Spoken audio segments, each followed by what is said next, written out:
You're listening to Drummer Daily, the only daily podcast dedicated just to drummers, for a free video series explaining how you can become rock solid at playing drums with a click track in just 2 weeks in as little as 20 minutes per day.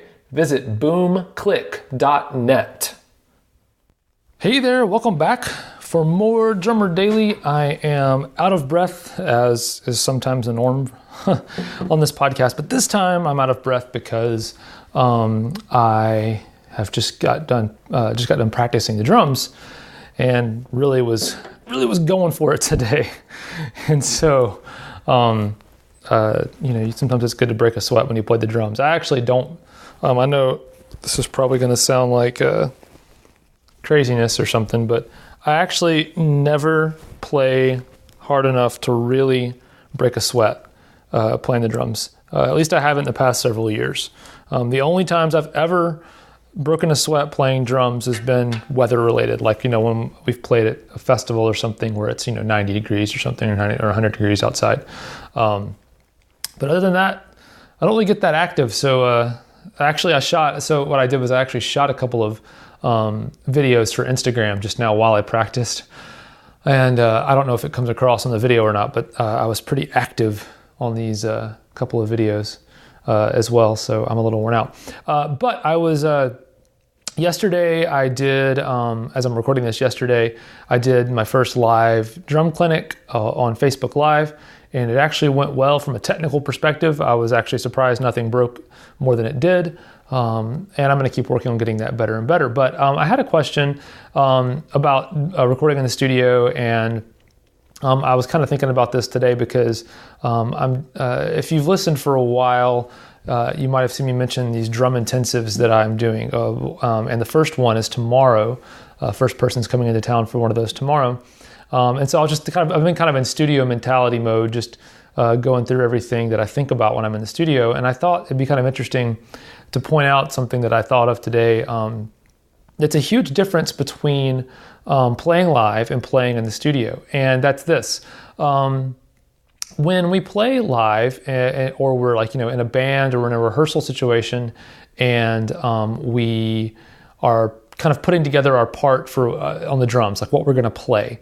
The way we approach it normally, and this is something just that you should approach it this way, is you think about what you're going to play, and whatever you can physically generate right in that moment is pretty much all, unless you've got a percussion player on stage with you or something, pretty much whatever sounds you generate are going to be the sound, that's going to be it. That's what's going to come across when the thing happens, whether it's a gig or a church service or whatever it is.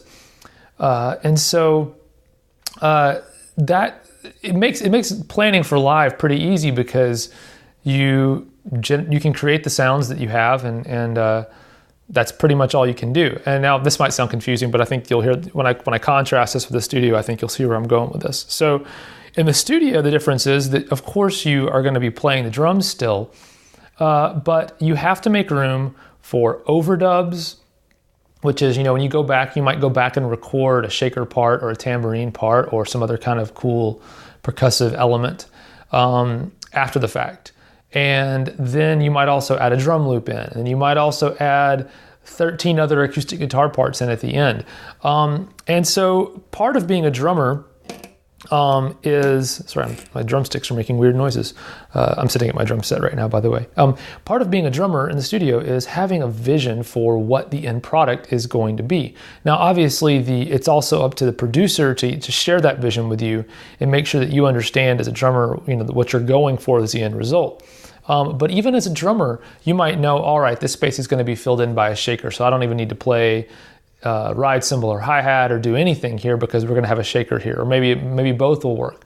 Or maybe you're planning on doing a really cool accent pattern on a tambourine that's not just, shaking it 16th notes and hitting on 2 and 4. Maybe it's something a little more intricate or nuanced. There's all these other pieces that are going to be added to the puzzle after the fact, after you play the drums and you track the drums.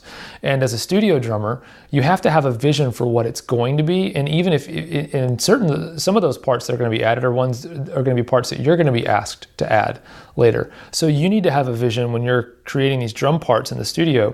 You need to have a vision for what that end result is going to look like, just from a drumming perspective. Obviously, you can't control if the producer, after you're done tracking, decides to add more drum loops and things that you didn't know about. But I guess a mistake that I see a lot of beginners in the studio make as drummers is they try to do everything during the take, during the recording of the one pass through on the drums. They try to fill everything in and do it all. And not only is that doesn't normally work out as well, but it's also harder for a mix engineer to control after the fact. If you're doing 13 things and hitting little pings on the ride randomly and all these other things, it makes it hard. If one of those little elements is too loud or too quiet and needs to be adjusted, it makes the mix engineer's job a lot harder to control that after the fact. Whereas if you had overdubbed it after you did your original take, he'd have that on a separate track that would be really easy to adjust the volume of just that element. Now, of course, I'm not saying that you want to overdo it and go the opposite way and underplay everything to the point where it's just empty and boring.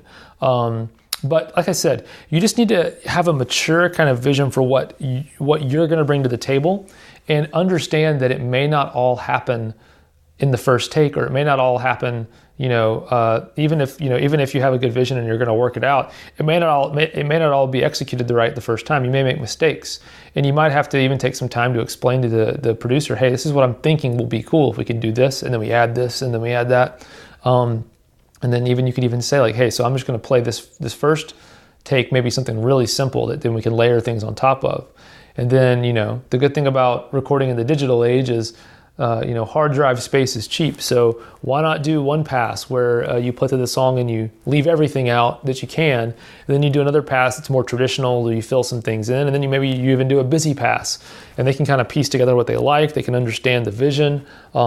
You can record a bunch of different takes, and they can listen through and figure it out after the fact. And that's the thing I think that a lot of drummers don't know about recording in the studio as well, is that a lot of times nowadays, especially with editing tools and things like that, obviously capturing a really good single performance is really, really a big deal on a lot of recordings. But then for other recordings, the producer is going to pick, it's called comping. It's where you pull the best verse you might pull one verse from one take, and then the chorus comes from another take, and you put together the best single version of the song out of multiple takes. And so, the linear idea of getting that one perfect take, there's not as much pressure in that aspect a lot of times in the studio anymore. But I will say, if you can nail it in one take, or at least not in the first take, but if you can get it all the way through and play it well, that definitely is still a plus as far as the producer listening to your playing, the other musicians knowing that you can actually play solid and execute well when the time comes. That definitely is still something that is worth striving for. So hopefully that helps you a little bit, gives you a little insight into a few differences between playing live and playing in the studio.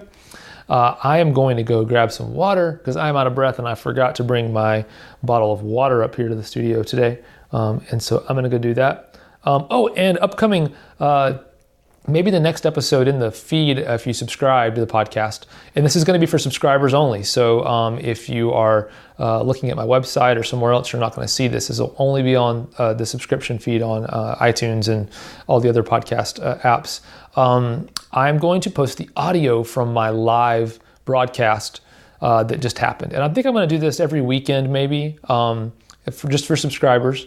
And it's just going to be the audio. So most of it works out really well, but I know that some of you have said listening to the podcast that you'd love to hear some more drumming as a part of it. And I thought, hey, this is a really, really easy way for me to pull that drumming that's been mixed over into a podcast form. So if you'd rather listen to the live broadcast, you certainly can do that. And I think this episode, especially this week, works really well in that regard. There's not a lot of visual happening on this episode. So you should be pretty set.